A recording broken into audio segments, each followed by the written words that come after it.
Hi, I'm Park Howell, and welcome to the Business of Story, where purpose-driven people like you learn how to craft and tell compelling stories to grow your revenue and amplify your impact.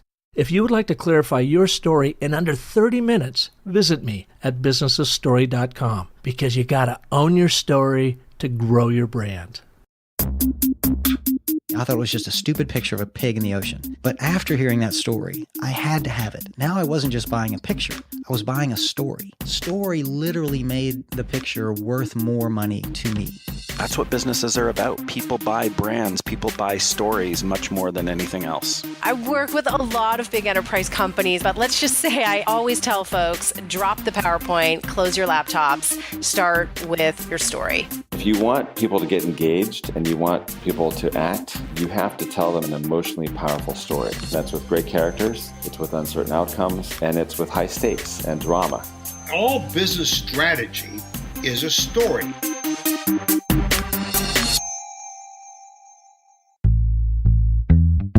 When I entered the advertising industry back in 1985, feels like a century ago now, I remember detesting media sales reps. I'm sorry to all my media sales reps friends out there, but I really did. I thought to myself that I would never stoop to the profession of salesman. It was beneath me. Remember, though, I was in advertising, the salesman's profession. I was young, dumb, and embarrassingly naive. So I ask you, why do we risk being salesmen and women? Why is it so hard to ask for the sale, especially given that our careers and livelihoods, no matter your job, depends on us being confident and effective at sales, asking our audiences and our customers to buy into something? It could be an idea, a product, a service, a new initiative, a brighter future, whatever it is. We are all constantly selling, whether we like it or not. Now, I see this all the time in the master's course I teach at Arizona State University, this reluctance to ask for the sale. Our students, who are literally executives from around the world, are in the Executive Masters of Sustainability Leadership program. And my job is to help them become better communicators, what I call sustainable storytelling. Now, I spend 12 months with these folks, teaching them about how to connect with audiences and move them to action using the story cycle system. They first use it on themselves to craft their own leadership story so that they can help others understand, as Simon Sinek says, their why. Why are they investing time and financial resources to become a business leader through the lens of sustainability? And this why story is important because it's their way of connecting their own personal story, sharing their agenda of what they're trying to accomplish, because they're ultimately going to have to ask that audience to get involved. Then in the second course, I teach them how to use their new appreciation for story to understand their audience's narratives, the real journeys that their audiences are on. This is important because in the third course, our students are asked to weave their personal leadership story together with their audience's stories in their final capstone project. Their capstone story amounts to an 18-minute TED Talk-like presentation about their project that they've worked on throughout the entire EMSL program. Their goal is to get their audiences to buy into their social initiative so that they can begin creating real change for their organization and their communities. Now, the largest hurdle I've found with all of my students is their reluctance to ask for their audiences to buy into their social initiatives, to get involved as a volunteer, mentor, to get involved financially, whatever. They avoid the call to action. They repel the ask. Now, do you have this same problem? I know I do from time to time. I think my content is so compelling that my customers are going to get it and why it's important for their brand story strategy and automatically sign up. But you know what? This is just because I am bashful and shy about the ask too. But what I found out, especially from today's guest, is if we don't ask, we're not going to get. Ask and you shall receive. Now, I think at the root of this problem is our stigma towards salesmen. We don't ever want to come off looking, sounding, or most horrifyingly, feeling salesy. So we leave out the ask. Dumb, right? Because we're all selling something all of the time, whether it's getting your kid to eat their peas, selling consulting services, yourself as a speaker, a social initiative, etc. We're born sales folks. It's what makes us human. So we got to get over it. Well, we're all in luck because on today's show, we have the creator of the patented irresistible offer architecture, a 9-step process that he claims will help you sell anything without feeling like you're selling at all. Does it work? I don't know. You're going to get to be the judge of that as we welcome Dustin Matthews, co-founder of Speaking Empire, a disruptive company in the leadership and education space. Dustin is the author of many best-selling books and has recently published his latest, No BS Guide to Powerful Presentations, How to Sell Anything with Webinars and Online Media, Speeches, and Seminars. On today's show, you and I will not only go through his 9 steps of the irresistible offer architecture, you'll learn why your fortune is in your follow-up. Now, I'm a big believer that half of our success is simply showing up, but the other half is certainly following up. So I was intrigued with Dustin's insights here. Plus, we're going to explore the law of exchange and how the value you provide defines your success. You'll also learn how to tap into your bigger reason for brand being and how to ask for the sale without sounding, and more importantly, feeling salesy. So are you ready? Are you sold? Well, let's go with Dustin Matthews. Hey, Dustin, welcome to the show. Park, I'm excited. I am fired up to be here today. Well, I got to appreciate your effort on your end, folks, because he checked in early, which is wonderful for a guest. That doesn't always happen. But he sounded like he was coming from an airport hangar. So he ran around. He got his little box for his Yeti mic, which I know that box that you talk in to try to mute it. Didn't work. He went to 2 other locations, and now we have this beautiful, pristine audio on your end. Dustin, I appreciate the effort. Park, do you remember like back in the day when you had to do that? Like it reminds me of the TV antenna and you had to twist it and turn it. Do you remember that? Oh, yeah. I'm that old. Yeah.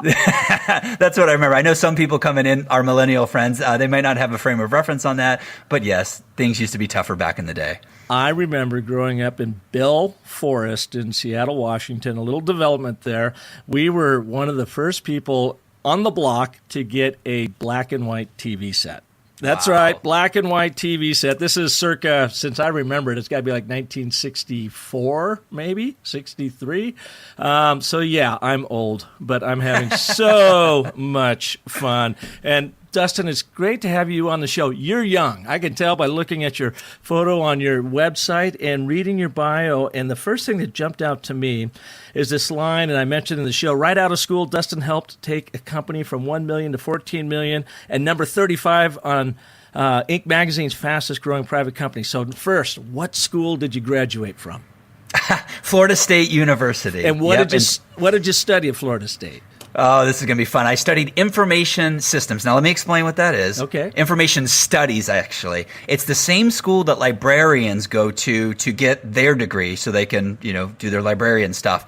I went, not because I wanted to be a librarian, but there was this backdoor track about computer networking, like hooking computers up together and, making them talk to each other. And so I'm like, oh, this wireless internet is going to be the wave of the future. This was right when Wi-Fi was coming out. So I'm like, I'll go do that. And so that's why I got my degree in information studies. So then you came out and you went to work for a company. What company did you help take from 1 million to 14 million? Foreclosuresdaily.com. And so it was a website that would go to the courthouse and dig around in all the paper records. And then they would do data entry, fun stuff, and they would put it on a website. And so this was like 2004. And so it was before the courthouses are as, hip as they are now and online. And so we found a little niche in going down there and just putting it on a website and then selling that information to folks. And so these are folks that are looking to buy foreclosed properties to be able to fix them up, spin them, do whatever? Yeah, absolutely. At first, it was people already in the business, and so that was easy. But then we ran out of marketplace, in Tampa, Florida, St. Petersburg, Florida, and so that was right when real estate was taking off, and so people were interested into it. And so we morphed the business into selling people how to get these leads, but also what to do with that information, and it exploded from there. So right place, right time. Were you in the marketing side, or what was your job with that? Yeah, absolutely. So I read a book called Rich Dad, Poor Dad. Have you read that book? Oh, yeah. Yeah. By a guy right around the corner from me here. Kiyosaki, Yep. and it changed my mind. It changed my world. And so I was this computer nerdy techie guy coming out of school, and I read this book, and I'm like, oh, I'm going to be the next real estate millionaire. And so I went down there, and I volunteered to work for free, and I came across a marketing book by the actual co-author of a book I just wrote, Dan Kennedy. And he said, if you do it in this way, if you write this letter and you do it, you can get results. And so I did. And I became instantly hooked. And it's my mission and drive today that we can put words on paper into a podcast or into a mic or from the stage or whatever your media is, and we can actually get people to act. Now, obviously, there's great danger with that. We can do this for bad and evil, or we can do it for good. I like to hang out with the guys that do it for good and preach that. And so we do have this amazing power to motivate people to do something. And so your company now is called Speaking Empire. How long has it been around, and how are you applying what you've learned there in this new enterprise? Yeah, 8 years we've been in business, and it's been one heck of a ride. Basically, we launched this business when we both needed to reinvent ourselves. So I was at the old company, Foreclosures Daily, and I said, you know what? I want to go out and do this myself. We had all these trainers coming in, these gurus saying, hey, you can be rich in real estate. And I decided that's not my thing, but I want to go out and do my own thing. And so I was inspired. And so I went out, did my own thing. And then Dave, who's my partner now, the guy I used to work for at the old company, he was coming out of the real estate crash. And he's like, Dustin, I need to reinvent myself. And I said, okay, great. What do you want to do? And he's like, well, let's do a seminar and invite people, and I'll teach them like how to sell on webinars and from the stage, and you teach them your marketing thing. And I said, okay, great. And so we did it, and it was called Speaker Makeover, and we did it. We put 91 folks in the room, and we invited people to buy our programs and services. We got one, but that was the start. It was called Speaker Makeover, and now it's called Speaking Empire 8 years ago. So you come out, you've got this background in wireless communications, you're working for foreclosuresdaily.com, and you read a book that flipped the switch into marketing. So what was it about marketing that caught you, and what was the tool or that sentence, that word usage you used that really struck fire in you to help lead you to where you are today? Park, I became fascinated with this idea that we can put words and motivate people to take action. I never knew about that in school. Obviously, that's what selling is, and that's what marketing is. But I just wasn't exposed to that sort of stuff in school. And so I read this book, and he told me that you should target your existing customers. And so this company, even though it was a startup, had customers. And I said, okay, great, I'll do that. And so I downloaded handwriting font because he said you should try to make it look personalized. And I put it on yellow paper because he's like, you ought to show up differently.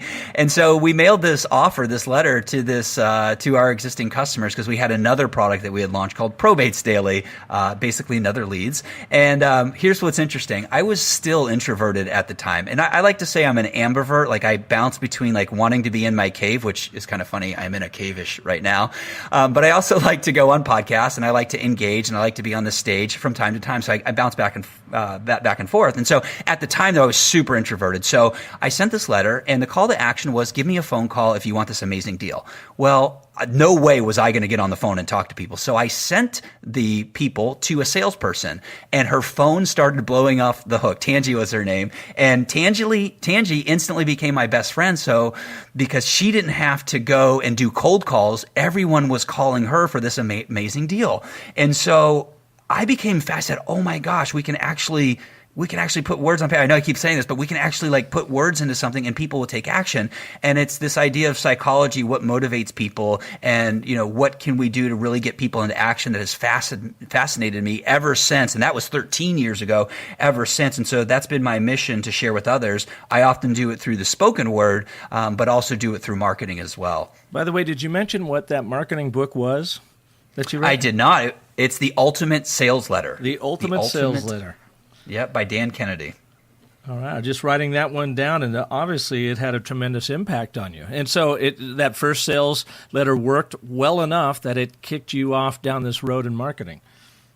Yeah, absolutely. And it's funny because the culture of the time was there was a lot of alpha males at the company. And so they were, they were former athletes and all that. So they were all like sort of salesist guys. And then we had a couple of ladies there that were supporting. And then actually Tangi was really good at selling too. And so she had that like alpha energy.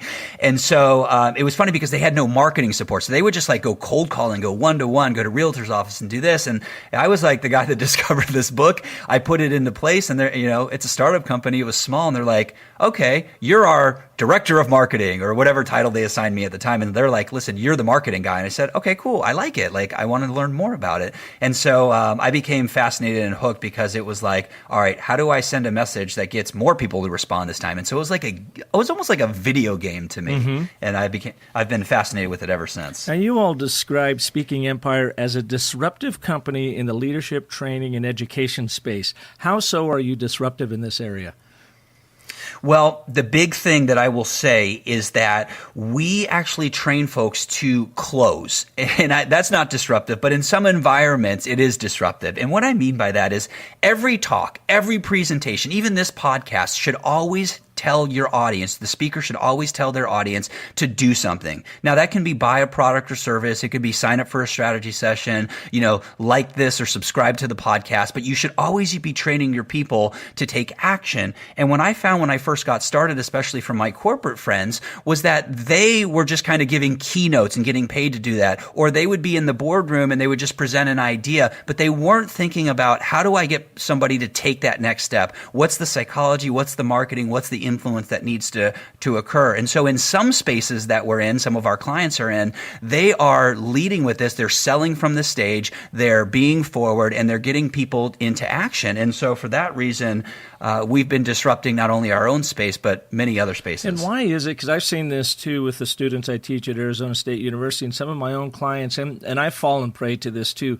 Why are we so reluctant to ask for the deal or ask for the close or ask our audiences to do something, especially if we're in presentation mode?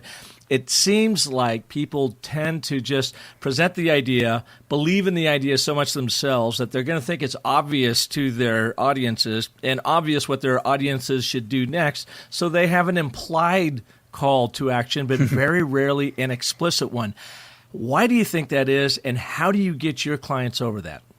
I think it's mindset, and not mindset, but how do I want to say this, Park? It's bad programming from just being out in the real world. So everyone thinks like when you say the word sales, a lot of people think of that sales guy, right? The slick guy or gal, the person that was very forward. They were like trying to hit you over the head and take your wallet. And obviously no one wants to be that guy.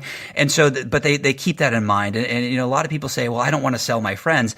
And it's just the mindset and the programming around it. Like if you deliver massive value, and this is what I'm saying, like when you speak, when you deliver your message, you should deliver value. Even if no one buys from you, play the long game, right? Like I suspect you're here listening into this podcast because you love what you do. You want to create an impact. And so play the long game. And so I always come with value. And then I simply say, listen, if I've delivered enough value, how many people want to go on the next step of the journey with you? So I simply ask a question into my close. And so if you don't believe in your product or service or the thing you're selling, I get it. But you should figure out how to make that product better or that service better or, get a new product or service. And so I think a lot of people think, well, I don't want to be that guy. I don't want to be pushy. And I get that. And if you don't call people to action, nothing happens. It's like at church, for those that go to church, like they pass around the basket and they take donations, right? And so like it's real clear, it's been programmed, like it's just what happens and it occurs. However, in other situations, university or corporate, you got to be more direct. You got to tell people exactly what you want to do.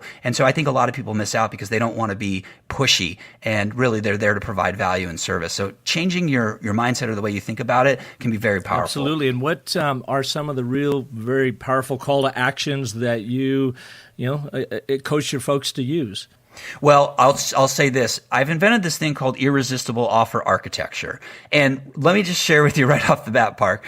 That name was coined by myself. Like I created it. And so I'm not the first guy or gal to talk about irresistible offers. However, because I've come up with the name, I even went down to the trademark office, or you actually don't go down to the trademark office where you just right. file it, through an attorney or online. But I got it trademarked. And so now I own that. And that makes me different. That makes me unique. So number one, you should always be branding. You should always be naming your processes. So if you teach people how to lose weight, come up with a 5-step method or 6-step or whatever it is, but call it something. And if you can't think of a cool name like irresistible offer architecture, I get it. Call it the Matthews method, right? Or call it, the instant weight loss formula and put a TM by it.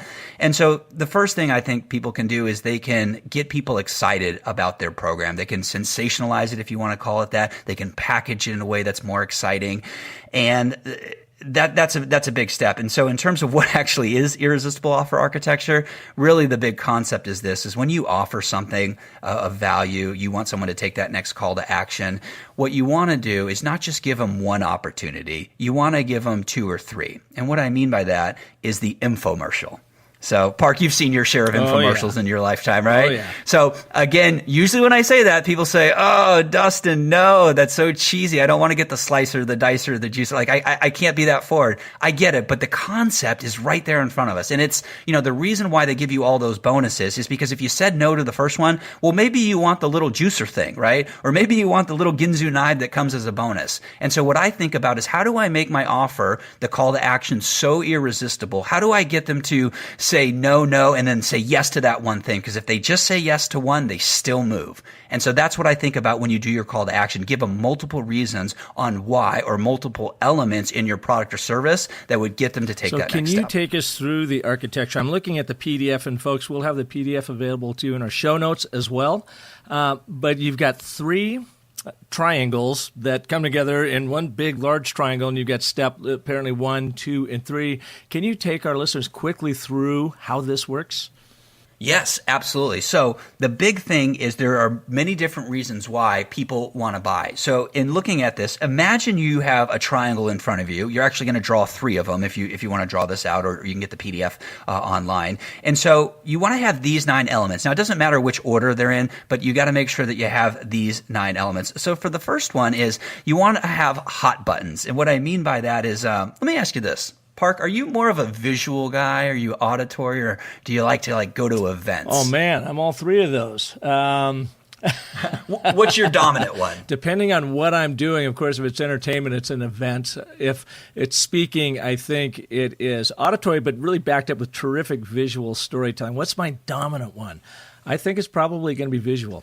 That is a lot. That is the majority is visual. And so I say this, different people buy for different reasons. And so you want to make sure in your offer you have different things. So the real quick example would be, if you're a visual guy, you may like videos, or you may like mind maps or checklists. And so if you don't have that in your offer, or maybe you do, but you're not explaining it, then you may lose out on the visual audience. And so now your 100% audience possibility of converting them to take that next step just went down to, whatever that number is.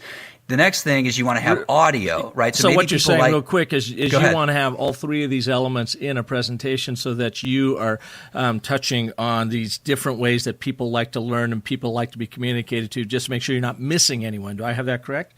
That's correct. And when you actually do make your offer, so let's say you want to do a strategy session or an appointment because what you sell is sophisticated and you need to explain it further, or it's more diagnostic. What I would say is you don't just sell an appointment like, hey, the next step is do an appointment. It's, hey, listen, we're going to sit down. We're going to get a rapid results strategy session. And just for sitting down and scheduling it, I want to give you a couple tools. And so if we don't do business together, you've got these great tools. You have an understanding. You've got to pick my brain a little bit. And so you give them a checklist, you give them a special audio and video. And so when I say hot button, a lot of people, especially like a financial planner, will say, hey, listen, we'll come sit down and I'll look at your portfolio. Well, that's great, but why not give them a copy of your book? Why not give them an audio as well? Because that now makes it more irresistible. It really does. And in my system, now I'm going to have to go get it patented in the story cycle system. I call that, we really look at that in chapter 8 about victories. What are these little victories you give them? And what you're talking about and expressing very clearly is that first milestone of victory. Like, even if you haven't gotten the deal yet, and maybe you'll never get the deal, at least you're giving your audience something a win. You're giving them a win in the journey of interacting with you through the freebies, through the free advice that you're handing out. So I love it. Totally in. Okay, yeah, so Park, this is all about value. And so I know people listening in, they want to, it's not just about selling. It's about creating an impact. It's about, increasing your brand. It's about, doing better in the world. And so yes, we should be monetized for it. And I think about value. How do you always add value? So give stuff away, be of value, help them make an impact in their life. Even if they don't buy, if they do act, they're going to remember that and they will come back and buy or tell some other people about it. So big lesson there. Absolutely. All right. What's number 3? Okay. So the other one is overcoming objections. So when I make an offer, I think about everybody missing my whole presentation. Maybe they missed a whole podcast. Maybe they missed a whole webinar or missed my whole gig. And all they hear me talk about is the offer. So what's in it? And so most people don't think about this. And so what you want to do is you want to overcome objections. So if time, which is a big one for people, hey, I want to pursue this, but I'm so busy right now. Or if you are selling something, oh, this is so much money. You want to think about, well, what can you put into your offer that helps people overcome the objection? And so I think of, well, if time is such a big objection, can I have a time management component or module in there? So when I'm presenting my offer or the call to action, I can say, hey, listen, I get you're busy, you're out of time. And so for this reason, that's why I've included this special time management program. And I didn't write it. I actually got my friend who's the world's foremost blah, blah, blah on time management and have included it in. So you actually don't even have to create it yourself. You can get other people to give you some of their material. Mm-hmm. All right. So you've got the benefits, the hot button, some free giveaways, overcome objections. What's number 4? Number 4, so moving into our next triangle is you want to have some sort of bonus, right? I call this added value. So, the ladies understand that when you go to the mall, they get a gift with purchase. And if you really dissect it and look at it, that's a bonus. It's just fancy language for a bonus. And so, I'm not saying you have to be Mr. or Mrs. Infomercial with 17 bonuses. You don't have to be that guy or gal, but you ought to put some bonuses in. You ought to incentivize people for taking that action. You should reward good behavior. And so whether you call it a bonus or you call it a gift, you have to have that as part of your irresistible offer. And then you move into number 5, which is price play. Is that right? That's right. So you always do yourself. You really have to sell. And what I mean by sell is build value or make the case for your audience, what it is there that you're there to do and how you can make their life different. And so one of the things that you should consider doing is making a price play. And a price play happens in a couple different ways. The 2 biggest ones are what I call discount, right? So I'm sure you've seen it. Listen, this is normally sells for $500, but when you take action today, it's $99. So that's the real easy one. So people say, oh, wow, $500 in value. I get it for $100.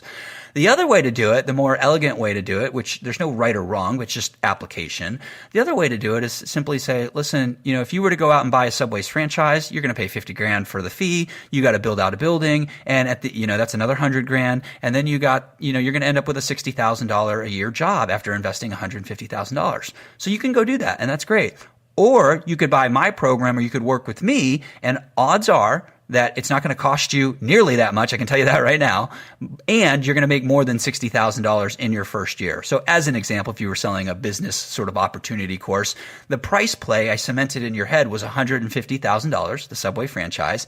And then the second thing that is the lower value, the lower cost, but high value is your product or service. So you want to make some sort of price play. And then you move on to urgency, and I think this is probably one of the most important things, at least I've seen in the world of branding and marketing and selling, is there's got to be urgency to shake your audience out of status quo. And what I mean by status quo is I'm there listening, I might be intrigued, I'm thinking Dustin's a hell of a presenter, I love his passion, but it's going to be uncomfortable for me to actually do this, to find the energy to do it, to invest the money to do it, and then I'm just going to beat myself up after 2 weeks when I've invested all this stuff and I haven't actually done it. But how do you help people overcome that and create that urgency to say, man, now is the time to act? Absolutely. This is a good one. You will almost always increase response just by attaching some sort of deadline to your offer. So if you send out an email, just say it expires, in 3 days. Now, you do better if you give them a reason why. People love the reason why. And I think of, Park, have you heard of the Xerox case study? No, I haven't. Oh, okay. So they did the study way back in the day, on the Xerox machines. And so they're in an office environment. And so there's a long line, and obviously or naturally someone just cuts the line and makes a copy. Now, as you can imagine, people are not thrilled about this. They're, whispering under their tongue, like, what are you doing, cutting the line. And so they did another experiment and said, listen, we want you to do the same thing again, a different group of people this time, but we want you to do the same thing again, but give them a reason why. And your reason why is this: I need to make a copy because I need to make a copy. And so this is not a good reason why, if you haven't identified that yet. And so they ran the experiment, the person cut the line, and so they interviewed all those people that were in that line. And obviously they still weren't thrilled, but they were at least a little bit better off than the first group. And the reason why is because the person gave them a reason, right? They took the time to explain it, and it wasn't a great reason. And so you want to make sure that you have a reason when you do a deadline. And so the best way to do that is if you are speaking on a stage or in a webinar and you have some sort of physical product and say, hey, listen, I've only got 10 of these in the warehouse, or only brought 10 of these with me here today. If you want to, or when you take action today and you're the first 10, you're able to get it. And so I've created some sort of manufactured scarcity, manufactured urgency to take action. Now, Park, usually when I say that, people say, "Oh, that feels weird." And I've heard people do that, and I knew they weren't being they weren't being congruent with who they were, and it felt like a tactic. And so obviously, don't make it. You don't want to make it feel that way. You want to make sure that it's in truth. So if you like that strategy, use that. One of the other ones that I used to do was I said, listen, when you invest in a program that I have today, I'm willing to get on the phone with you for an hour's time. And so obviously I can't be on the phone, from here to eternity. So I'm going to limit this because I don't want to be on the phone. I've got a business to run. I've got a family. And so for the first 10 people, for the first 7 people that take action, that's 7 hours on the phone. That's a lot of time. You're going to get this bonus. And so I used that, and I just said, listen, this is what I want to do. And I created that scarcity, and it was in integrity with myself. And so you always want to have either some sort of takeaway, some sort of deadline. This offer expires at midnight, and you do yourself a favor by saying why. Well, and another great advice, and another urgency tactic, for lack of a better term, but it's really an honest coaching thing, I believe, is to build urgency in your audience by saying, look, you can put this off. You can do it next month, next year. And you know what? You're going to just be sitting in the same place you're sitting right now if you don't take action right now. So the urgency isn't so much about my offer as it is the urgency is to get you moving forward and showing real results by going through this. So the urgency is actually built into their life as well. You can sit around and do nothing and remain in status quo, or you can take a leap of faith and get after it right now. And I find that the people, especially the go-getters, truly respond to that kind of call. The urgency is placed now on them, not so much with my offer.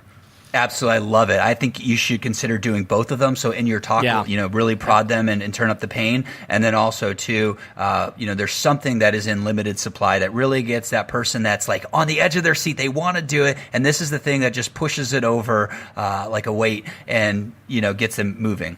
Yeah. And here then comes the next step of added value. And you see this throughout your irresistible offer architecture of continuing to add value, giving away your stuff to get them to buy into it. Yeah, it's the law of exchange. When I give you something, most people, and I suspect everyone listening in, wants to give back, right? I'm sure there are folks out in the world that don't care. But most people, if you're around the right people and you give value, they want to give value back in some form or fashion. And so it's all about adding value. In the particular context I'm thinking of is, bonuses. And so make sure that you reward people for taking action. And then I also like this as a strategy. I haven't shared this one yet on a podcast. It's when someone buys from you, that you send them an unannounced bonus, something that you didn't sell them. Like you just said, hey, listen, I really want to thank you for doing business with us. And so here's something a little special. And you create that added value and that awesome experience in that moment.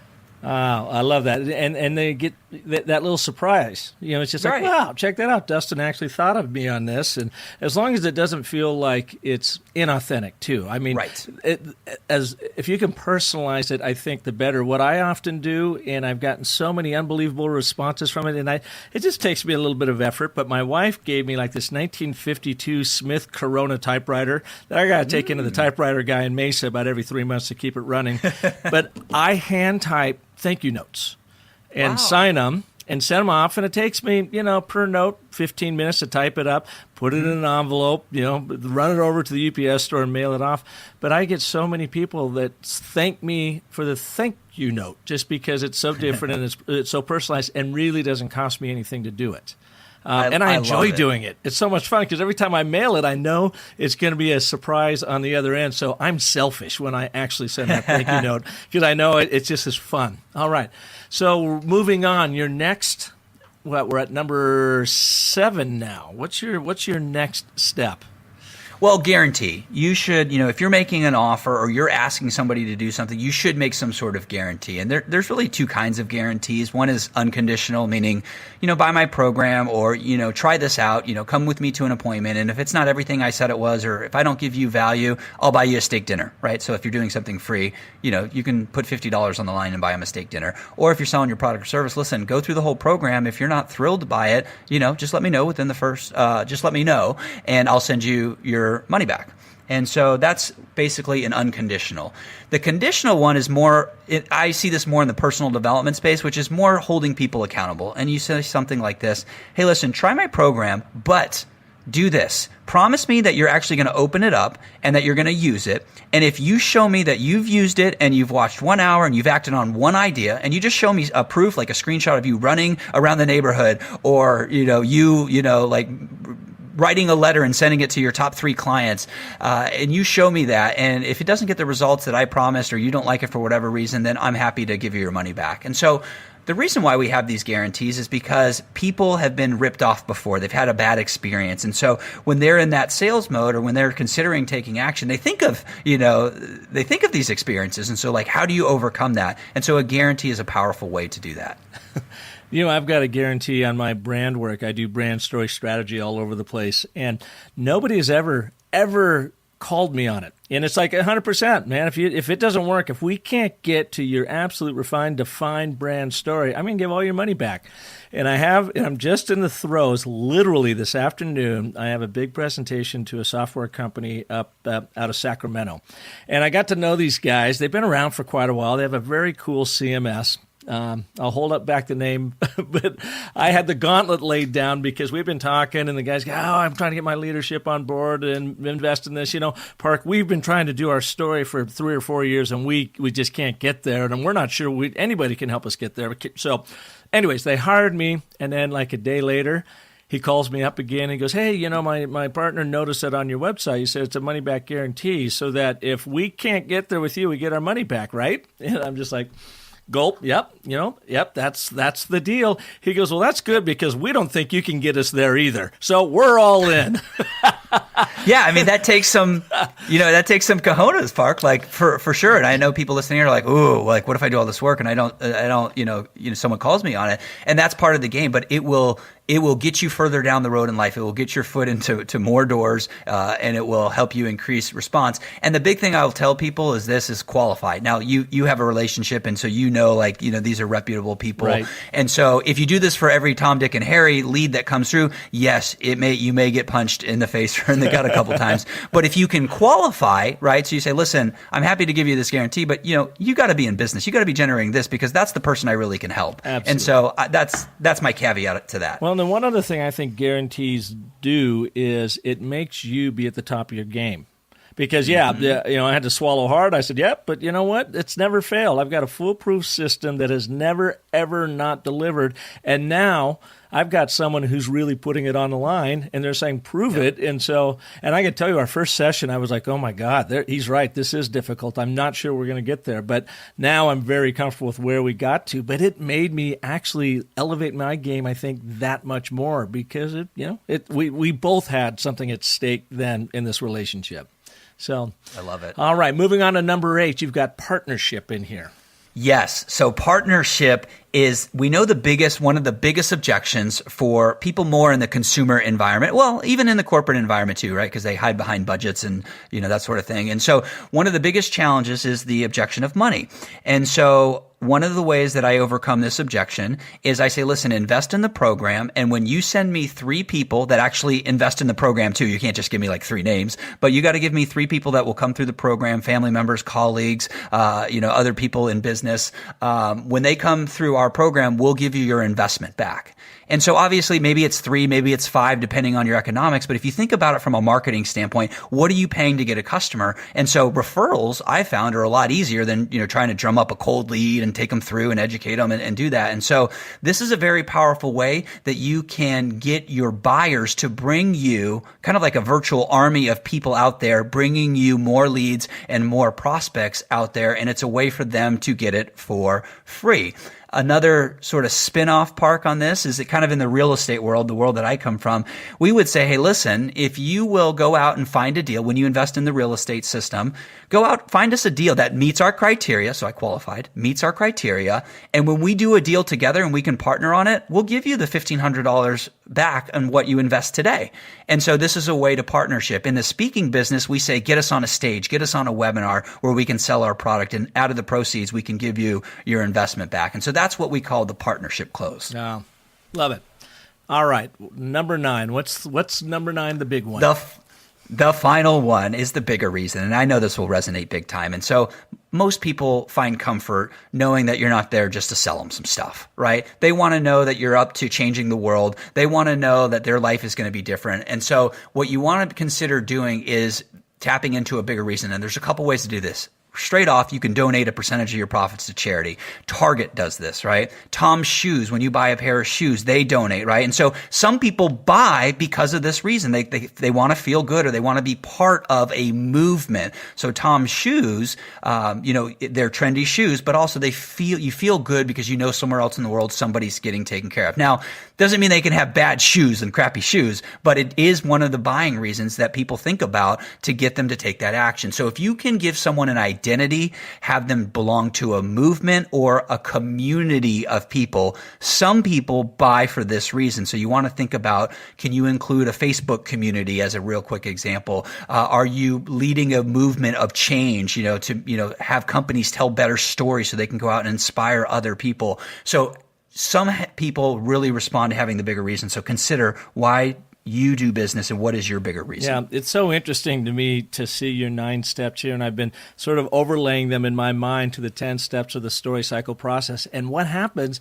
is the journey is roughly the same. You're calling them some different things, and it's very poignant and pointed at sales, and I totally get it. But the emotions that you're trying to elicit and how you are taking your audience by the hand, whether this is a presentation or a webinar or a sales pitch, you essentially are taking them through a version of the hero's journey or the story cycle process that taps into the subconscious of the journeying mind that I can see, where you are just literally ushering your audience through a flow here. And at every step, you're trying to give them some sort of value. You're just not selling. The selling takes care of itself, but if you focus on the value and empowering and moving those audiences, entertaining those audiences, giving them an experience like they've never had before from a speaker or a sales presentation or whatever it is you might do, but think about adding value at every step and then landing on that big reason at the end of the story cycle. That's actually number 9 in mine. It's your brand purpose. It's what is the moral of your story? What beliefs and values do you as a speaker or salesperson or executive or solopreneur share with your audiences, and how are they reflected, demonstrated, and communicated through your presentation, not only in the knowledge that you are imparting to them, but then the real true value you are bringing, implicitly through that knowledge, but also explicitly through the giveaways, through the guarantees, through the way that essentially you, I guess, Dustin, are saying, I am here to level you up. That is my job. And today in this presentation, whether you buy from me or not, you are going to leave this room a smarter communicator, a better executive in your particular realm, a more empowered individual, I guess. But it ultimately comes down to value. Yeah, at the end of the day, I mean, there's no, Parker, you're absolutely right. There's no shortage of things to do, social media, Snapchat, direct mail, to grow a business or to influence. There's no shortage, but, it's beneficial at the end of the day, when you take a breath or before you go to bed, remember, it's all about value. It's just a value exchange. And I know that's a big esoteric concept, but when you feel like you're off the path, when you feel like you're chasing something, it's, where's the value in the situation? How am I delivering it? And does the other person want that value? That, having self-awareness is extremely important, but it comes back to value. Have you heard of Bob Burg in his book, The Go-Giver? I know about Bob Burg, and I've heard the title of the book, but I have not yet You would read love it. the book. I had him here on Business of Story a month or two ago. Really, really great episode, and he speaks the same thing. Focus on providing value, and the sales and the customers and the clients will follow as long as you put that value first. Absolutely. Now, you've got a new book out, the longest title ever. No BS Guide to Powerful Presentations, the ultimate no-holds-barred plan to selling anything with webinars, online media, speeches, and seminars. Tell me about the book. Mouthful.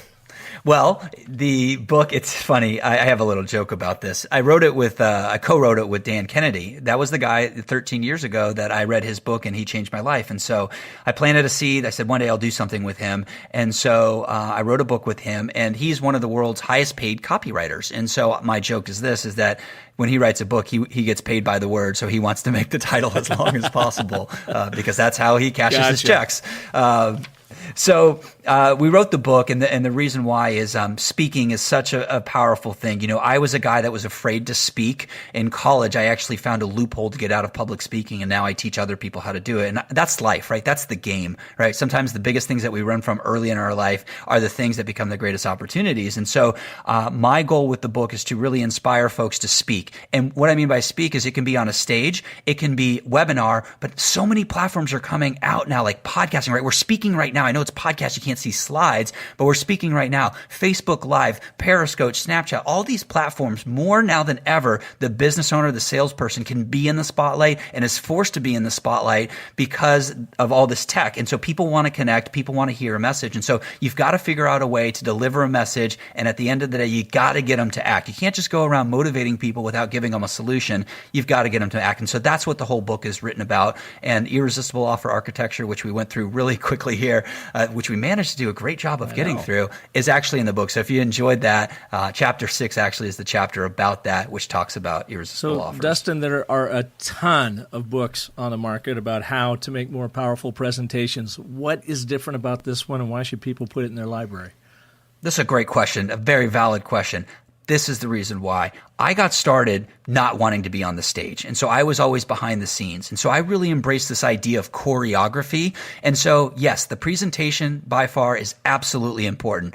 However, there are things we can do before people even show up and obviously after to get the sale. We've all heard the fortunes in the follow-up. And so this book is really about influencing as a choreography, as a process. So yes, the message is important, the presentation is, but what can you do ahead of time to make the selling easier or almost non-existent because you have such credibility, you have such rapport with the audience that when they show up, they're just ready to buy. And so that's why you should go out and get the book. And where can they find the book and learn more about you and Speaking Empire?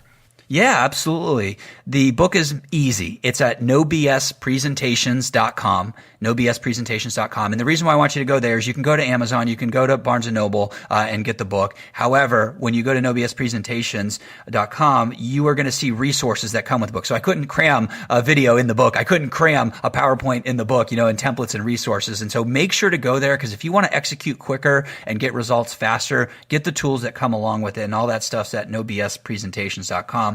If you are interested, to come experience it. So it's one thing to read a book, but it's another thing to come experience it live and meet some really cool people. We do an event called the Amplify Experience 3 times a year, and the next one's just right around the corner. You can check that out at amplifyexperience.com. And what is the Amplify Experience? It's a special 3-day event where we actually go through, you meet clients, we demonstrate how to put together a presentation, we demonstrate choreography, we show you exactly what we're doing at Speaking Empire. We invite our clients to come and say, well, here's what I'm doing in this niche. And really it's about rubbing shoulders, getting access to what's working now.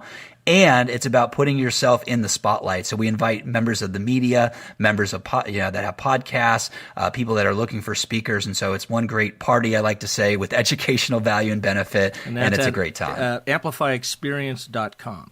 That's correct. Wow, I can't think of a better way to end today's show. You know, I am all about helping people live into their most powerful stories to clarify that story, grow their revenue, and do what? Amplify their impact. So one way you can start amplifying your impact is Dustin's Amplify Experience seminar. I'll have to look into that myself. Love to have you, Park. Thank you, and it's just been wonderful having you here with us, Dustin. I appreciate you taking the time. Absolutely. Thanks for having me on. I really appreciate it. I love bringing the value. And so, I would love to engage anyone that wants to continue the dialogue on social media. And thank you all for listening to this edition of Business of Story. You know where to go if I can be of service to you, businessofstory.com. You're going to find over 100 different podcast episodes there with wonderful story artists like Dustin, free tools, techniques, tips, my complete library, which I'm finding more and more people are accessing. And what I mean by my complete library is I've put in there the audios, the videos, books, and workbooks that have had the most profound effect on me over the past 7-8 years in building out Business of Story and the Story Cycle system. And I've read a lot of others, but they didn't make the list. So these are the ones that can help you. And I want to let you know that because I was at lunch with a guy yesterday that was like, where do I start learning this stuff? And I just sent him right to my library and just start reading down through the book list there. And finally, I hope you'll share this show and other episodes with your friends and your family and your colleagues out there and anyone you feel like that could live into a more purpose-driven story and a more powerful life. Because after all, the most potent story you will ever tell is the story you tell yourself. So make it a great one and have a wonderful life until you're back next week. Thank you.